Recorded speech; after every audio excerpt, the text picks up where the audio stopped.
So everyone knows if you have a Wixwell team and you can build the Infinity Shield composition, a 1 key in Clan Boss is really not an issue. But not everyone is so lucky to have Vaultkeeper Wixwell from the Fusion when he was live. So I want to talk about a other potential team that is definitely not top of the list for teams that you should aim for. But if these are the only champions you have on your account, this is a way to make it go 50 turns and I think get an easy 2 key. And if you have good gear and good champions, but you still have bad luck on like the champions you do have, you don't have the Wixwell, you don't have the crazy champions, this could potentially get to a 1 key if you have good enough gear. So today I want to talk about how to build the WarMBat team, which is a bit of a weird name, but this is from the Deadwood Jedi website, and he calls it WarMBat, and basically means Warcaster, Maneater, Bat beating Seeker. So Maneater is, I'll go over the speeds in a second, but Seeker, 2 DPS slots, and then any champion with a 4-turn cooldown unkillable. So this can be Warcaster, this can be Roshkar the Tower. I think this can be Sir Nicholas.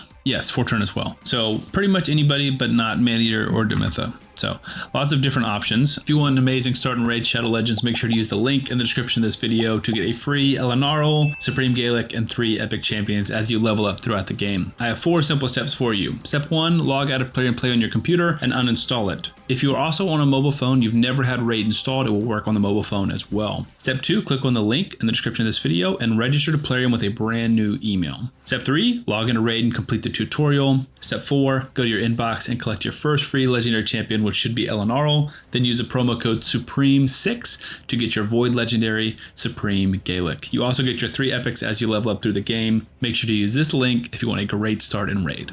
These speeds are pretty attainable, but again, this is a little bit of a lower level team, mid to lower level. Maneater needs to be 255. There's not a lot of flexibility in the speed there. Same thing with Seeker, 218. A little bit of flexibility in these last 3 though. DPS 1, 214 to 217. The unkillable / block damage champion, 192 to 199. And then DPS 2, 179 to 183. So the Maneater is going to help you stay affinity friendly. One of the downsides of this is even if you get it to a 1 key, it cannot be a full auto team. Just want to put that out there. I would only recommend building this team if this is the only one that you can get, right? If you don't want to build a ultimate budget Maneater, which is fair because that team is very difficult and very particular. If this is one that you can build and you think it's the best one, then I'll show you how to build that. Also, if you have questions on what you think the best Clan Boss team you could build with your account is, please join my Discord and let me know or ask me a question. I'm happy to help you find the best team. That is what's going on right now. We are on the account of one of my subscribers. This is actually his alt account. His main account is, believe it or not, this Wixwell team that I built for him, which I thought was pretty clever using @shack.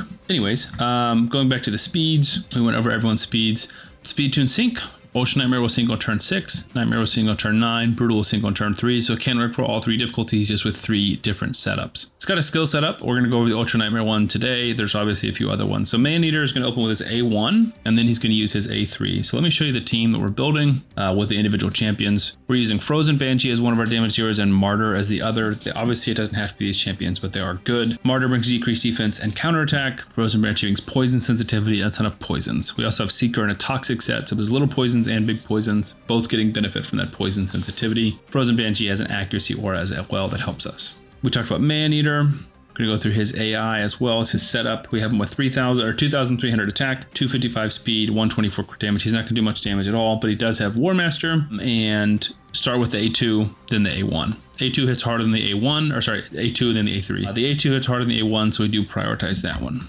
Seeker, A1, A1, A1, then A2. That is part of why it's not auto. You can set this up, but you have to manually A1 a few times to make sure he does it correctly. And then if he does take the first stun, it's a 5-turn delay instead of a 3-turn delay.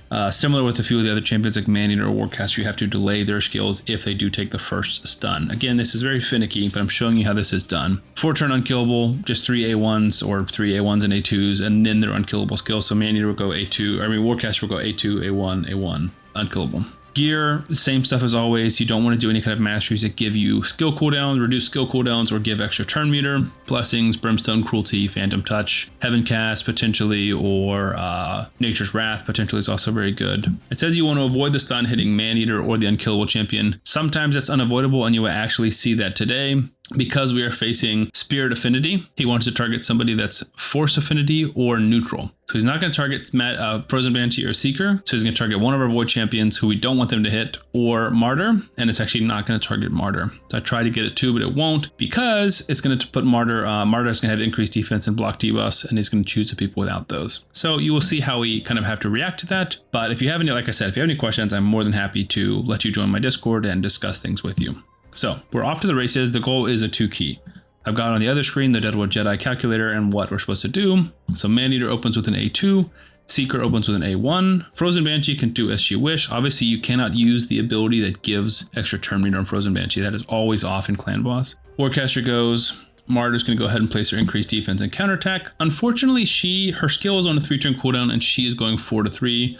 So it will not be consistently up, which is definitely one thing that hurts her damage and the team's damage realistically. Warcaster another A1, Maneater A1, then the Clan Boss goes. All the debuffs are blocked, so we're not worried about the Spirit, the slow decreased speed from Spirit. But everyone gets a counterattack here, which is nice. I'm just A1ing with Martyr to try and place decreased defense, and I'm not going to worry about the A3 that is the decreased attack. I think it does hit a little bit harder, but I don't think it's worth it. Warcaster A1 again, and that should be the last one, but he is going to take a stun here. So this is where Seeker, we've held his long enough. If he had taken the stun, he would not be able to go there, obviously. So you can reset it. The run is not over. Just like this with Warcaster, that is not ideal, but the run is not over. So you are seeing one of the worst variations of this because of that. So Warcaster should have just placed block damage, everyone being protected but Seeker. In this case, we just don't have it. So let me show you something real quick. On the Deadwood Jedi calculator, he's supposed to place it at the end of the turn before the Clan Boss is A3, right? So it's turn 1, turn 2, turn 3 per rotation, and this is the stun. So it's before AoE 1. He's supposed to place block damage. So he's supposed to do it right now, and he couldn't. So if we let it on auto, he's going to do it right here, and we don't want that. So we have to A1 here, A1 here, A1 here, and then let him do it, or force him to do it. Once we get to that point, then it will be full auto.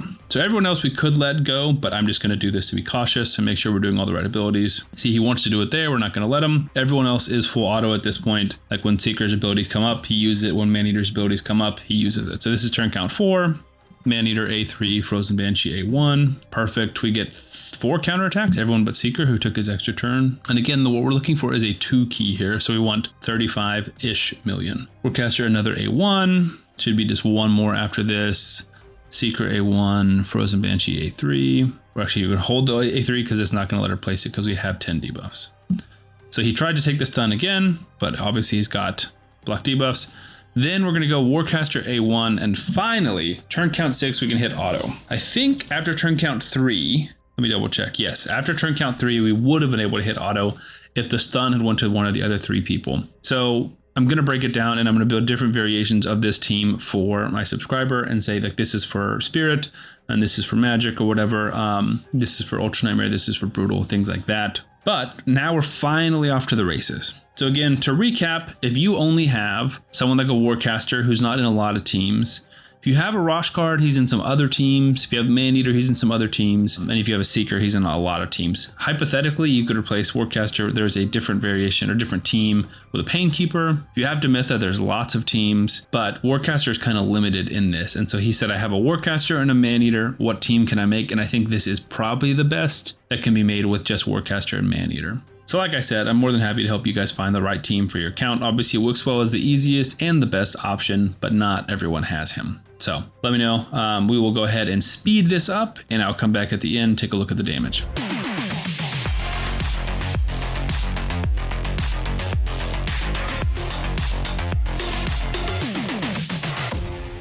Okay, we are here at the end, 51 million. So pretty good, easy 2-key, like I said. And again, worst gear, worst champions, you could definitely get 2-key. The 1-key is very, very difficult. So I don't think that that's super doable, but hypothetically it is doable. For Frozen Banshee, we got 18.5 million, Martyr 10.5 million, Seeker 9 million with the Toxic set, Warcaster 5.8, Maneater 6.3. Again, better gear, better blessings. Maybe you could get like a million or 2 more out of like Seeker, Warcaster, Maneater. Martyr could definitely do more. Frozen Banshee's pretty good. Like that's as Poisoners go, that's a pretty good one. If you have like an Annex or a Fane, maybe they could do a little bit more. We don't have Weaken on the team, so that's something that could potentially benefit from. If you could bring in like a Gentoro, and a Mikage or something like that, you could definitely get to that higher levels. So that's going to be it for today's video on how to build the WarMBat. If there is a specific clan boss team you'd like to see me make a video about, just let me know in the comments. I've done a ton of them, like Mythfu, Myth Air, Wixwell teams, like double speed Wixwell teams, Man Seeks God, the white, no, not the white whale, Mythbuster, a lot of the different ones, ultimate budget, unkillable, things like that. So let me know. And if I haven't done it, then I'm happy to record one. So subscribe to the channel for more daily raid content, and I'll see you on the next one.